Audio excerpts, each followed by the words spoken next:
You are not waiting for opportunity, but the opportunity is waiting for you. நன்மையும் கிருபையும் உன்னை எப்படி தொடருகிறதோ அதே போல உன்னுடைய வாழ்நாள் எல்லாமே வாய்ப்புகள் உன்னை சேஸ் பண்ணி கொண்டே இருக்கிறது. அதை நீ இன்றைக்கு அறிந்து கொள்ள போகிறாய்.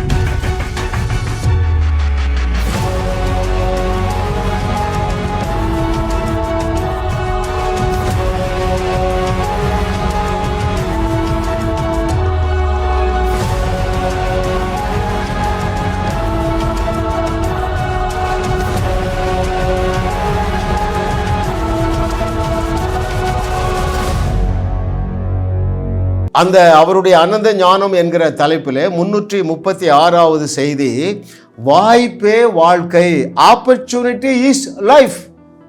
ரொம்ப இன்ட்ரெஸ்டிங்கான பாடத்தை ஆவியானவர் நமக்கு கற்றுத்தர போகிற பாருங்க. நான் சொன்ன பாருங்க, you are not waiting for opportunity, but the opportunity is waiting for you. அப்படி என்றால் நீங்கள் எப்படி புரிந்து கொள்ள வேண்டும் தெரியுமா? நீங்கள் வாழ்க்கையிலே சந்திக்கிற அத்தனை சவால்களும் வாய்ப்புகள். ஹல்லேலூயா. நாம் அதை ஏற்கனவே பார்த்தோம் பாருங்க. எலியாவுடைய வாழ்க்கையில் ஆமென், எண்ணற்ற வாய்ப்புகள் அவனை சுற்றி சுற்றி வந்துச்சு. அப்படின்னா என்ன பொருள்? எண்ணற்ற பிரச்சனைகள் அவனை சுற்றி சுற்றி வந்துச்சு. ஆமென். எல்லா பிரச்சனைகளையும் வாய்ப்பாக பயன்படுத்தி சக்சஸ் பண்ணாங்க. அப்போ அவனிடத்திலிருந்து நாம் பாடம் கற்றுக்கொள்ள வேண்டாமா? எத்தனை பேர் புரியுதுங்க? ஆமென். உன்னை சுற்றி இருக்கிற அத்தனை பிரச்சனைகளும் உனக்கு வாய்ப்பாக இருக்கின்றது. அதை நீங்கள் சாதகமாக மாற்றிக்கொள்ள போகிறீர்கள் என்று கர்த்தர் சொல்லுகிறார். ஹல்லேலூயா. அருமையானவர்களே, life is not a problem to survive, it's an opportunity to shine. ஏதோ வாழ்ந்துட்டப்போ உலகத்தில் பிரச்சனையை சால்வ் பண்ணி வாழ்ந்துடலாம், அது வாழ்க்கை அல்ல. ஐயா, நீ வெளிச்சம் கொடுக்கும்படியாக, நீ உயர்த்தப்படும்படியாக, ஷைன் பண்ணும்படியாக எல்லா வாய்ப்புகளையும் நீ வாய்ப்பாக பயன்படுத்தி கொள்ளுகிறாய். அது கர்த்தராலே ஆகிறது. உங்களுடைய கண்களுக்கு ஆச்சரியமாக இருக்கும் பாருங்க. இன்னொரு விதத்தில் சொல்கிறேன், தேவன் வாய்ப்பை குறைச்சி கொள்ளவே மாட்டார். நீங்கள் என்ன செய்யணும்? துணிந்து களமாடணும். யாரை போல? எலியாவை போல, எலிசாவை போல, நம்முடைய ஆட்டு இடையனை போல, இயேசு கிறிஸ்துவை போல, பவுல் அப்போஸ்தலனை போல அத்தனை பிரச்சனைகளையும் நீங்கள் பந்தாட போய், அத்தனை பிரச்சனைகளையும் நீங்கள் பந்தாடி உங்களுடைய தடை கற்களை படிக்கற்களாக மாற்றுகிற நாள் வந்து விட்டது என்று கர்த்தர் சொல்லுகிறார். துணிந்து களமாடுங்கள். உங்கள் வாழ்க்கையில் வெற்றி கனிகளை பறிப்பீர்கள். வெற்றி கோப்பைகள் உங்களுடைய வாழ்க்கையிலே குவியும் என்று கர்த்தர் சொல்லுகிறார். ஆமென். ஹல்லேலூயா. அதுவும் கர்த்தருடைய பிள்ளைகளுக்கு it is guaranteed 100%. thank you Lord for your goodness. what a loving daddy. பாருங்க, இஸ்ரவேல் தேசத்தில் யாருமே தேவனை வெளிப்படையாக பேசுறதுக்கு இருந்த காலம். ஒருத்தரும் தேவனை பற்றி பேசலைங்க, வெளிப்படையாக பேசவே இல்லை. அப்படிப்பட்ட சாதகம் இல்லாத சூழ்நிலையிலே இந்த எலியா என்ன செய்தான் என்று சொல்லி நான் உங்களுக்கு வாசிக்கட்டுமா? 1 ராஜாக்கள் 17வது அதிகாரம் 1வது வசனம். இப்படிதான் அந்த பிக்சர்ல வர்றாரு. யாரு? எலியா. 1 ராஜாக்கள் 17:1. கீலேயாத்தின் குடிகளிலே திஸ்பியனாகிய எலியா ஆகாபை நோக்கி, என் வாக்கின்படியே அன்றி இந்த வருஷங்களிலே பனியும் மழையும் பெய்யாதிருக்கும் என்று இஸ்ரவேலின் தேவனாகிய கர்த்தருக்கு முன்பதாக நிற்கிற நான் அவருடைய ஜீவனை கொண்டு சொல்லுகிறேன். சான்ஸுக்கு காத்துட்டே இருந்திருக்காங்க. என்ன காத்துட்டு இருந்தான்? இந்த தேசம் தேவனால் தெரிந்து கொள்ளப்பட்ட தேசம். இவர்கள் தேவனை அறியாமல் இருக்கிறார்கள். இந்த ராஜா மாத்திரமல்ல, இந்த தேசத்தில் இருக்கிற அத்தனை யூதர்களும் யெகோவா தேவனே தேவன் என்று புரிந்து கொள்ள வேண்டும். அதற்கு இது ஒரு நல்ல வாய்ப்பு என்று சொல்லி மழையை ஸ்டாப் பண்ணி போட்டாங்க. யாரிடத்துல சொல்றான்? ராஜாவிடத்துல போய் அந்த தேசத்திற்கு சாபத்தையே பேசுறான் பாருங்க. ஹல்லேலூயா. ஆகினால்தான் நான் சொல்றேன், இன்னைக்கு தலைப்பு என்ன? வாய்ப்பே வாழ்க்கைங்க. ஏன்னா வாய்ப்பு தானே, அதாவது வாழ்க்கையெல்லாம் பிரச்சனை தானே, அதுதான் வாய்ப்பு, அதுதான் ஆப்பர்ச்சுனிட்டி. டியர்லி பிலவட், அப்போ உங்களை சுற்றி எவ்வளோ வாய்ப்பு இருக்கு பாருங்க. வியாதி ஒரு வாய்ப்பு, தரித்திரம் ஒரு வாய்ப்பு, குடும்ப குழப்பம் ஒரு வாய்ப்பு, பற்றாக்குறை ஒரு வாய்ப்பு, குழந்தை இல்லாமை ஒரு வாய்ப்பு. Oh what a loving daddy. கர்த்தரை தெய்வமாக கொண்ட நாம் பாக்கியவான்கள். இந்த நாளிலிருந்து என்னுடைய வியூவர்ஸ் அத்தனை பேரும் எலியாவை நீங்கள் பின்பற்ற போகிறீர்கள். அவன் சந்தித்த அத்தனை பிரச்சனைக்கும் தீர்வு கொடுத்து எல்லாவற்றையும் வாய்ப்பாக மாற்றி கொண்டது போல நீங்களும் எல்லாவற்றையும் வாய்ப்புகளாக மாற்றி தேவனால் கனம் பெறுவீர்கள், ஜனங்களால் கனம் பெறுவீர்கள் என்று கர்த்தர் சொல்லுகிறார். ஆமென். ஹல்லேலூயா. பாருங்க, அவன் எல்லாத்தையும் ஆப்பர்ச்சுனிட்டியாக தான் பார்த்தாங்க. விதவையின் வறுமை ஒரு அதிசயமான வாய்ப்பு. பாருங்களேன், அவன் ஷாக்காரதில்லை. அவன் என்ன சொல்றா, ஐயா கொஞ்சம் மாவு கொஞ்சம் எண்ணெய் இருக்கு, நாங்கள் என்ன செய்ய போகிறோம், ஒரு நேரத்துக்கு தான் இருக்குது, அதுக்கு தான் விறகு பொறுக்கிட்டு இருக்கேன், இதை வச்சு அதை அப்போ சுட்டு அல்லது சப்பாத்தி சுட்டு சாப்பிட்டுட்டு கடைசி சாப்பாடை சாப்பிட்டுட்டு நாங்கள் சாக போகிறோன்னு சொல்கிறாங்க. இவன் ஷாக்கே ஆகலை. அப்படியாம்மா, வெரி குட், எனக்கு ஒரு நல்ல ஒரு ஆப்பர்ச்சுனிட்டி கொடுத்துட்டாமா. ஐயா, அங்கே ஒரு அற்புதத்தை செய்வதற்கு ஒரு ஆப்பர்ச்சுனிட்டியாக அவன் எண்ணினானே, அவனுடைய எண்ணத்தை தேவன் கனம் பண்ணினாரா இல்லையா? அவன் என்ன சொல்லுகிறான் பாருங்கள். 1 ராஜாக்கள் 17வது அதிகாரம் 10வது வசனத்திலிருந்து அந்த ஸ்டோரி ஆரம்பிக்கிறது என்று நினைக்கிறேன். 1 ராஜாக்கள் 17:10 வாசிக்கிறேன். அப்படியே அவன் எழுந்து சாரிபாத்துக்கு போனான். அந்த பட்டணத்தின் ஒலிமுக வாசலுக்கு அவன் வந்தபோது அங்கே ஒரு விதவை விறகு பொறுக்கி கொண்டு இருந்தாள். அவன் அவளை பார்த்து கூப்பிட்டு, நான் குடிக்கிறதற்கு கொஞ்சம் தண்ணீர் ஒரு பாத்திரத்தில் எனக்கு கொண்டு வா என்றான். கொண்டு வர அவள் போகிற போது அவன் அவளை நோக்கி கூப்பிட்டு, கொஞ்சம் அப்பமும் உன் கையில் எனக்கு கொண்டு வா என்றான். 12வது வசனம். அதற்கு அவள், பானையில் ஒரு பிடி மாவும் கலயத்தில் கொஞ்சம் எண்ணெயும் இருக்கிறது, இதை தவிர என்னிடத்தில் ஒரு அடையும் இல்லை என்று உம்முடைய தேவனாகிய கர்த்தருடைய ஜீவனை கொண்டு சொல்லுகிறேன். இதோ நானும் என் குமாரனும் சாப்பிட்டு செத்து போக அதை எனக்கும் அவனுக்கும் ஆயத்தப்படுத்துகிறதற்கு 2 விறகு பொறுக்குகிறேன் என்றான். நிலைமை தெரியுதா உங்களுக்கு? சாக போற இடத்துலையும் அதை ஒரு வாய்ப்பாக பயன்படுத்தி கொண்டாங்க. 13வது வசனம். அப்பொழுது எலியா அவளை பார்த்து, பயப்படாத, ரொம்ப தேங்க்ஸ்மா, எனக்கு ஒரு சான்ஸ் கொடுத்துட்டா. பிரச்சனை எல்லாமே நமக்கு சான்ஸ் தாங்க. ஓகே, நீ போய் உன் வார்த்தையின்படி ஆயத்தப்படுத்து, ஆனாலும் முதல் அதிலே எனக்கு ஒரு சிறிய அடையை பண்ணி என்னிடத்தில் கொண்டு வா, பின்பு உனக்கும் என் குமாரனுக்கும் பண்ணலாம். கர்த்தர் தேசத்தின் மேல் மழையை கட்டளையிடும் நாள் மட்டும் பானையின் மா செலவழிந்து போவதும் இல்லை, கலசத்தில் எண்ணெய் குறைந்து போவதும் இல்லை என்று இஸ்ரவேலின் தேவனாகிய கர்த்தர் சொல்லுகிறார் என்றான். என்ன சொல்றான்? ஏம்மா, மாவும் குறையாது, எண்ணெயும் குறையாது, இது நான் சொல்லல, கர்த்தர் சொல்லுகிறார். பழைய ஏற்பாட்டில் அருமையானவர்களே, இஸ்ரவேலர்கள் தேவனுடைய பிள்ளைகள் என்கிற ஸ்டேட்டஸ் கூட வரல. ஆனால் புதிய ஏற்பாட்டின் கீழ் வாழுகிற நாம் அவருடைய பிள்ளைகள் என்கிற ஸ்டேட்டஸ் மாத்திரமல்ல, அவருடைய புத்திரர்கள் என்கிற ஸ்டேட்டஸ் மாத்திரமல்ல, நாம் தேவர்களாக இருக்கிறோம். வெளிச்சத்தில் வாழ்ந்த இந்த எலியா தைரியமாக எண்ணெயும் குறையாது மாவும் குறையாது என்று கர்த்தர் சொல்லுகிறார் என்று சொன்னால், ஒரு பிரச்சனைக்கு தீர்வை சொல்லிவிட்டு என்று கர்த்தர் சொல்லுகிறார் என்று நீயும் நானும் சொல்ல வேண்டாமா? வாழ்வெல்லாம் வாய்ப்புங்க, வழியெல்லாம் வாய்ப்புங்க. எதுக்கு? தேவனை நிரூபிக்க. எதற்கு? உன் பெயரை தேவன் பெருமைப்படுத்த சொன்னார் இல்ல ஆபிரகாம்ட்ட, உன் பெயரை பெருமைப்படுத்துவேன். டிஜிஎஸ் அவர்கள் பெயர் பெருமைப்பட்டதல்லவா? ஏன்? போகிற இடத்துல எல்லாம் அற்புதத்தை தண்ணீரை போல செய்வார். எத்தனை பேர் புரியுதுங்க?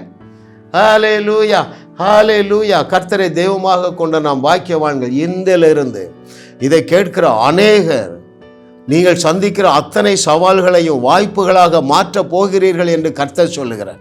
ஆமென், hallelujah. What a loving daddy. கர்த்தரை தெய்வமாக கொண்ட நாம் பாக்கியவான்கள். அருமையானவர்களே, நீங்க சொன்னால் போதும், வறுமை எல்லாம் வாய்ப்பாக மாறிவிடும். தேவனுடைய நாமம் மகிமைப்படும். உன் பெயரை தேவன் பெருமைப்படுத்துவார் அல்லவா மகனே, மகளே? ஹல்லேலூயா, ஹல்லேலூயா.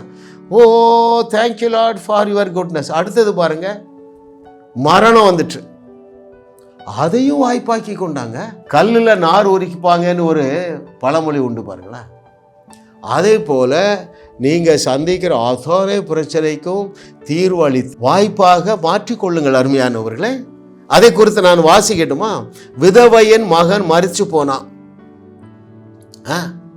அப்பாட ஒரு வாய்ப்பு கிடைச்சிட்டு. எதுக்கு? தேவனுடைய நாமமும் மகிமைப்பட வேண்டும், தேவன் என்னையும் பெருமைப்படுத்த வேண்டும். இந்த ரெண்டையும் பிடிச்சு கொள்ளுவோம். எது? தேவனுடைய நாமம், அதாவது நாம் ஆராதிக்கிற தேவனே ஒரே தேவன் என்று நீங்கள் நிரூபிப்பதற்காக உங்களுடைய வாழ்க்கையெல்லாம் வாய்ப்புகளால் நிறைந்திருக்கின்றன. அதோடு கூட சேர்த்து உங்களுடைய பெயரை தேவன் கனம் பண்ண விரும்புகிறாரே, அதை நிறைவேற்றுவதற்கு உங்கள் வாழ்க்கையெல்லாம் வாய்ப்பாக நிறைந்திருக்கிறது அருமையானவர்களே. Oh what a loving daddy. கர்த்தரை தெய்வமாக கொண்ட நாம் பாக்கியவான்கள். இந்த பிரச்சனையை எப்படி தீர்த்து வைத்து அதை வாய்ப்பாக்கி கொண்டான்? வாசிக்கிறேன் உங்களுக்கு. 1 ராஜாக்கள் 17வது அதிகாரம் 21, 22 வசனங்கள். அந்த பிள்ளையின் மேல் 3 தரம் கூப்புற விழுந்து, என் தேவனாகிய கர்த்தாவே, இந்த பிள்ளையின் ஆத்துமா அவனுக்குள் திரும்பி வரப்பண்ணும் என்றும் கர்த்தரை நோக்கி விண்ணப்பம் பண்ணினான். கர்த்தர் எலியாவின் சத்தத்தை கேட்டார். பிள்ளையனுடைய ஆத்துமா அவனுள் திரும்பி வந்தது, அவன் பிழைத்தான். இஷ்டப்பட்டு நீங்க டெட் ரைஸ் பண்ண போறீங்க. ஆமா, என்னுடைய வியூவர்ஸ் அநேகர் டெட் ரைஸ் பண்ண போறீங்க. கஷ்டப்பட மாட்டீங்க. இயேசுவை பின்பற்றுவீர்கள், பேதுருவை பின்பற்றுவீர்கள், எலிசாவை பின்பற்றுவீர்கள், பவுல் அப்போஸ்தலனை பின்பற்றுவீர்கள். இந்த 5 பேரா, எலியா, எலிசா, இயேசு கிறிஸ்து, பேதுரு, பவுல் 5 பேரும் எந்த டெட் ரைசிங்கையும் கஷ்டப்பட்டு செய்யலைங்க, இஷ்டப்பட்டு செஞ்சாங்க. இங்கே எலியா என்ன செய்கிறான்? அந்த குழந்தையின் மேல் 3 நேரம் படுத்தாங்க. அந்த மரணம் அவனுக்கு ஒரு வாய்ப்பாக மாறிவிட்டது பாருங்கள். அப்போ நீங்கள் எந்த ஒரு பிணத்தை பார்த்தாலும் அதை அடக்கம் பண்ணிடாதீங்க, ஆர்ஐபி போட்டுறாதீங்க. ஒரு துர்ச்செய்தி வருது, எங்கள் பாட்டு இறந்துட்டாங்க, உடனே ஆர்ஐபி. இதுக்கு பெருமை வேற. நீங்க என்ன சொல்லணும்? பாட்டி காதுல போனை வையுமா, பேசுங்க. பாட்டியம்மா பேர் என்ன? எஸ்தர். எஸ்தர் எழுந்திரு பாட்டி, நீ இப்ப 80 வயசுல செத்துருக்கிறா. தேவன் ஆதியாகமம் 6:3 மனிதர்கள் 120 வருஷம் வாழ்வாரு சொல்லியிருக்காங்க. பாட்டி உனக்கு இப்பொழுது ஜீவனும் வருது, இன்னும் 40 வருஷம் காண்டா மிருகத்து கொத்த பலத்தோடு வாழுவாய் என்று வசனத்தை சொல்லுவதற்கு உனக்கு ஏன் வலிக்குது? வசனம் தானே, சொல்லி தொலைய. எந்த வசனங்க பொய்? தேவன் சொன்னார் அல்லவா, ஆதியாகமம் 6:3 பொய்யா? இருக்க முடியாதே. இயேசு கிறிஸ்து சொன்னார் அல்லவா, நான் செய்ததையே செய்வீர்கள், இதைவிட பெரிய கிரியைகள் செய்வீர்கள் என்று சொன்னாரே. 4 நாள் கழித்து லாசருவை எழுப்பினார. அப்போ உன்னையும் எழுப்ப நீயும் எழுப்பணும்னு சொன்னார, அது பொய்யா? தபித்தாளை எழுந்திரு என்று சொன்ன உடனே தபித்தாள் உயிரோடு எழுந்தாள் என்று எழுதி இருக்கிறதே, அது பொய்யா? இங்க எலியா அந்த குழந்தை மேல, செத்து போன குழந்தை மேல 3 நேரம் படுத்தா அது உயிர் வந்துட்டுன்னு எழுதி இருக்கிறது, அது பொய்யா? ஹல்லேலூயா. கர்த்தரை தெய்வமாக கொண்ட நாம் பாக்கியவான்கள் அருமையானவர்களே. நீங்கள் சந்திக்கிற அவ்வளவு பிரச்சனையையும் நீங்கள் வாய்ப்பாக மாற்றிக்கொள்ள போகிறீர்கள் என்று கர்த்தர் சொல்லுகிறார். Amen, hallelujah. Oh thank you lord for your goodness. What a loving daddy. அடுத்து பாருங்க, எலியா எல்லா சந்தர்ப்பங்களையும் பயன்படுத்தி அதை வாய்ப்புகளாக மாற்றி பைபிளில் இடம் பிடிச்சிட்டாங்க. Hallelujah. Oh thank you master for your goodness. எலியாவை விட 21வது நூற்றாண்டின் விசுவாசிகள் அத்தனை பேரும் பெரியவர்கள் என்று நம்முடைய பெரிய சகோதரனாகிய இயேசு கிறிஸ்து மத்தேயு 11:11 சொல்லியிருக்கிறார். அதை சீரியஸாக தியானி. ஏன்னா அநேகருடைய உள்ளத்தில் ஓடும், அங்கிள் அவர் எலியா, அவர் பெரிய தீர்க்கதரிசி, இவர் எலிசா, இவர் பெரிய தீர்க்கதரிசி. No, nothing doing.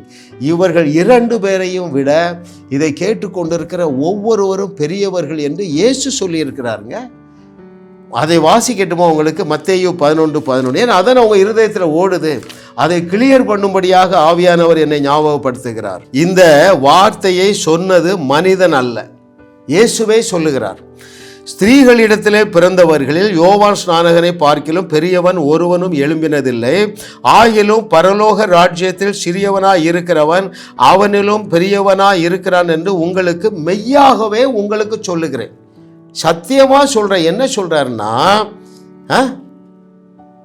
அஃப்கோர்ஸ் பழைய ஏற்பாட்டில் யோவான் தான் டாப்புங்க.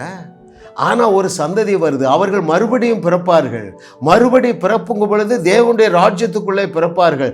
எனவே அவர்கள் யாவரும் இவர்கள் யாவரை விட பெரியவர்கள். The very word is there, dearly beloved. உங்களுக்கு சந்தேகம் வரும், அதே வாசித்துருவோம். கொலோசையர் 1:13, நீங்கள் இருளின் ஆதிக்கத்திலிருந்து எடுக்கப்பட்டு அன்பின் குமாரனுடைய ராஜ்யத்திற்குள்ளே நீங்க வந்துட்டீங்க. எனவே நீங்கள் எலியா எலிசாவை விட பெரியவர்கள். அதனால தான் நான் திரும்ப திரும்ப சொல்றேன், நீங்கள் எல்லாருமே என்ன செய்ய போறீங்க? எல்லா விதமான பிரச்சனைகளையும் வாய்ப்பாக மாற்றிக்கொள்ள போகிறீர்கள். இதனால 3 நன்மைகள். முதலாவது, தேவனுடைய நாமம் மகிமைப்படும். இரண்டாவது, உங்களுடைய பெயர் பெருமைப்படும். மூன்றாவது, அந்த சிக்கலில் இருக்கிறவர்கள் சந்தோஷப்படுவார்கள் அல்லவா? அதை சுற்றி இருக்கிறவர்கள் நம்முடைய தேவனை ஒரே தேவன் என்று அறிந்து கொள்ளுவார்கள் அல்லவா? ஆகையினால்தான் நீங்க இந்த வாய்ப்பை விட்டுறாதீங்கன்னு சொல்றேன். எந்த வாய்ப்பை? டெட் பாடியை கண்டு அங்கே இறங்கிடணும். பஸ்ஸில் போகிறா, அங்கே ஒரு ஷாமியானா போட்டிருக்காங்க, நீ உடனே பஸ்ஸில் வந்து இறங்கிரு. இறங்கி என்ன செய்ய? பேசு. அந்த காஃபின் பாக்ஸ் மேலே வச்சு பேசு. இயேசு கிறிஸ்து பாடையை தொட்ட பொழுது பாய்ந்து சென்ற அந்த பவர், சூப்பர் நேச்சுரல் பவர், நீ காஃபின் பாக்ஸை தொடும் பொழுது அதே பவர் மேனிஃபெஸ்ட் ஆகும். மகனே மகளே, காஞ்ச கட்டங்க, அதை போய் தொடுறாரு, வாலிபன் உயிரோடு எழுந்துடுறான்.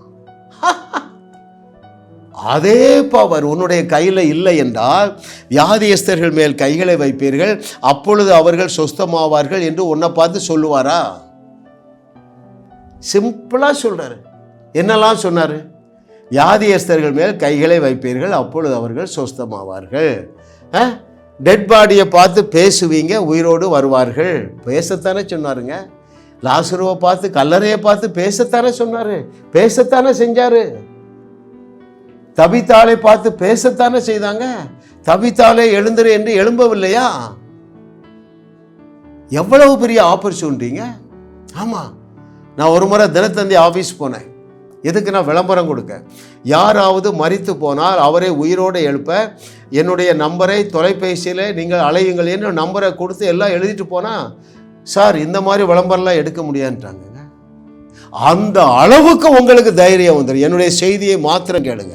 ஒரு 3 மாதம் முடிந்தால் டெய்லி 4 செய்தியை நீங்கள் சீரியஸாக கேளுங்க. நீங்கள் ஒர்க் பண்ணுற நபராக இருந்தால் டெய்லி 2 செய்தி கேளுங்க. எப்பொழுதும் நீங்கள் முதலாவது செய்தியை காலையிலே கேட்டுடணும். சாப்பிட முன்னாடியே, பிரேக்ஃபாஸ்ட் முன்னாடியே கேட்டுருங்க. ஏன்? அப்போதான் களைய விதைப்பான். உனக்கு இவ்வளோ பெரிய பிரச்சனை இருக்குது, நீ காலையில் சரியாக தலைகளை நிற்கலை, சரியாக ஜெபம் பண்ணலை, இப்படி பேசி உங்கள் விசுவாசமாகிய கப்பலை நீ நாசப்படுத்தி வச்சிருக்கிறா. இந்த துர்ச்செய்தியெல்லாம் காதில் வாங்குறா. ஆனால் ஆண்டவர் என்ன சொல்லியிருக்கிறாரு? நீங்கள் நீதிமான்கள் ஆக்கப்பட்டு இருக்கிறீர்கள். ரைட்? நீங்கள் பரிசுத்தவான்கள் ஆக்கப்பட்டு இருக்கிறீர்கள்.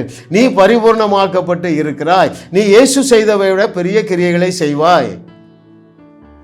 இந்த வசனங்கள் எல்லாம் தூக்கி குப்பையில் போட்டாச்சு. ஆமே. இந்த நாள் மனம் திரும்புகிற நாள். அருமையானவர்களே, அநேக டெட் ரைசர் ஏற்கனவே 2 பேர் சாட்சி சொல்லிட்டாங்க. கன்னியாகுமரியிலேருந்து ஒரு அம்மா, பெங்களூர்லேருந்து ஒரு அம்மா. ஐயா, உங்கள் செய்தி 100 செய்தி கேட்டையா, என் கணவரை உயிரோடு எழுப்பிட்டேன்னு சொல்லிட்டாங்க. இன்னைக்கு அநேகர் இந்த வெளிச்சத்துக்குள்ள வருகிறீர்கள். அருமையானவர்களே, சரித்திரம் படைக்க போகிறீர்கள். ஹல்லேலூயா. மூன்றாவது பாருங்கள், இந்த எலியா எந்த பிரச்சனையை வாய்ப்பாக்கி கொண்டான்? ஆமென். அவன் இருந்த நாட்களில் எல்லாருமே பாகாலை வணங்குகிறார், விக்கிரகத்தை வணங்குறாங்க. அதை ஒரு ஆப்பர்ச்சுனிட்டி ஆக்கிட்டாங்க. எவ்வளவு ஒரு பெரிய காரியம் அல்லவா? இந்த பொறுப்பு நமக்கு இல்லையா? அதை நான் உங்களுக்கு வாசிக்கவா? அவன் என்ன சேலஞ்ச் பண்றான்? எப்பா, அக்கினியினால் இந்த பலியை ஏற்றுக்கொள்ளுகிறவர் தான் கடவுள். இன்னைக்கு டெஸ்ட் பண்ண போறோம்.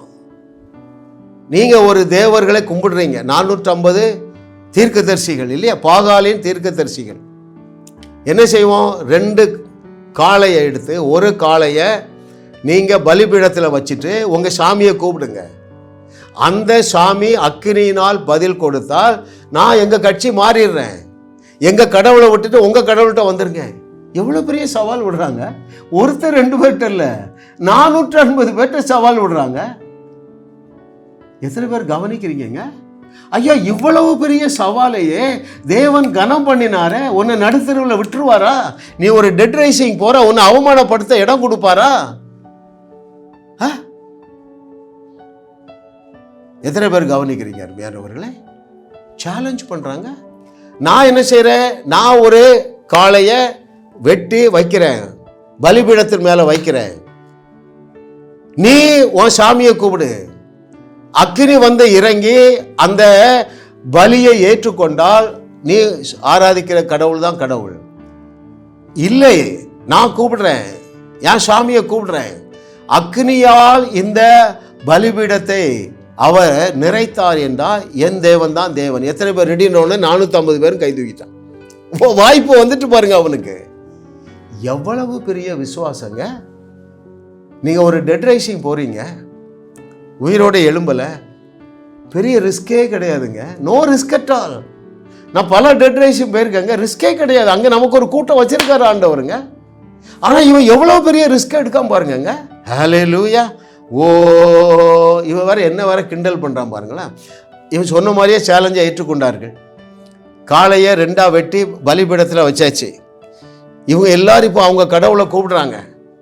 ஒன்றும் சத்தம் கேட்கல. இவன் என்ன சொல்லி கிண்டல் பண்ணுகிறான் பாருங்கள்.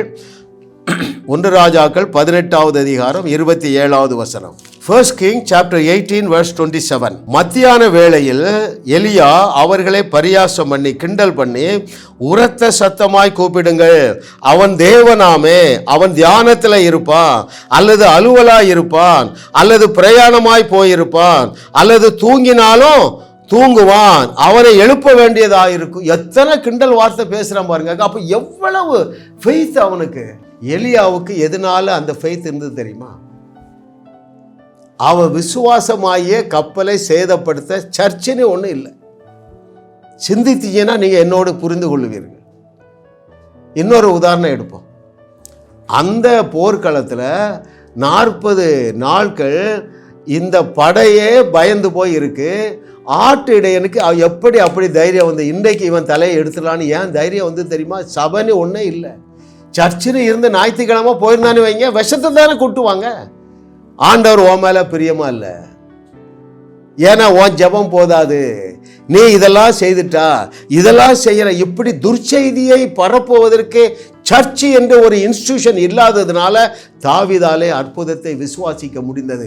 அற்புத அந்த வெற்றியை ப்ரூவ் பண்ணாங்க. எலியாவுக்கு எலிசாவுக்கு அதான், யோசுவாவுக்கும் அதாங்க.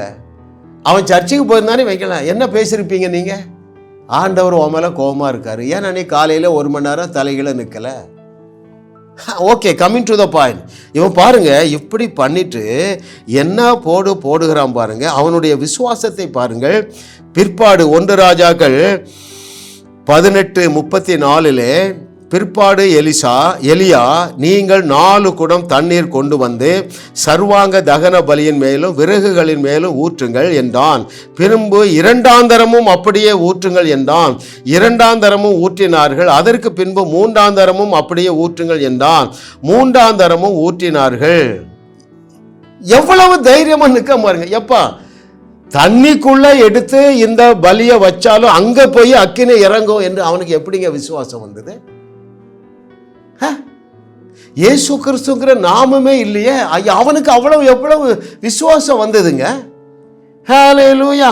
ஓ thank you Lord for your goodness. அவன் என்ன சொல்றான் பாருங்க, 37வது வசனத்துல, கர்த்தாவே நீர் தேவனாகிய கர்த்தர் என்றும் தேவரீர் தங்கள் இருதயத்தை மறுபடியும் திருப்பினீர் என்றும் இந்த ஜனங்கள் அறியும்படிக்கு என்னை கேட்டருளும் என்றான்.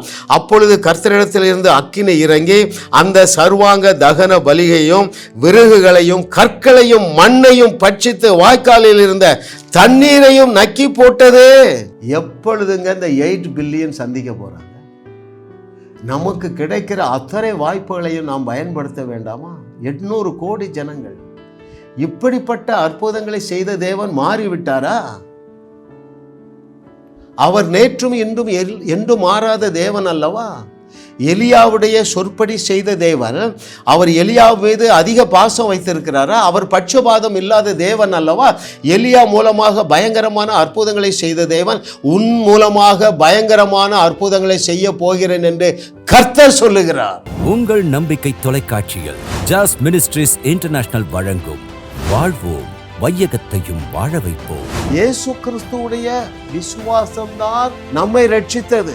மனிதனுடைய விசுவாசம் நம்மை ரட்சிக்க முடியாது. பாவங்களில் எல்லாம் பிரதான பாவம் என்ன தெரியுமா? அவிசுவாசம் தான் பாவம். உங்களுடைய வாயிலே வாழ்வருளக்கூடிய வார்த்தையை நீங்கள் இந்த நாளில் இருந்து பேசுவீர்கள், நீங்களும் வாழுவீர்கள், அநேகரை வாழ வைப்பீர்கள். பிரதர் ஜான் ஏஎஸ் சிங் அவர்கள் வழங்கும் தேவ செய்தி, ஜாஸ் ministries live life and give life, ஒவ்வொரு சனி மற்றும் ஞாயிறு இரவு 10:30 மணிக்கு உங்கள் நம்பிக்கை தொலைக்காட்சியில் காணத் தவறாதீர்கள்.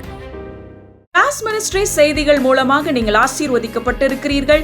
நீங்கள் இந்த ஊழியத்தோடு கைகோர்க்கும்படியாக உங்களை அழைக்கிறோம்.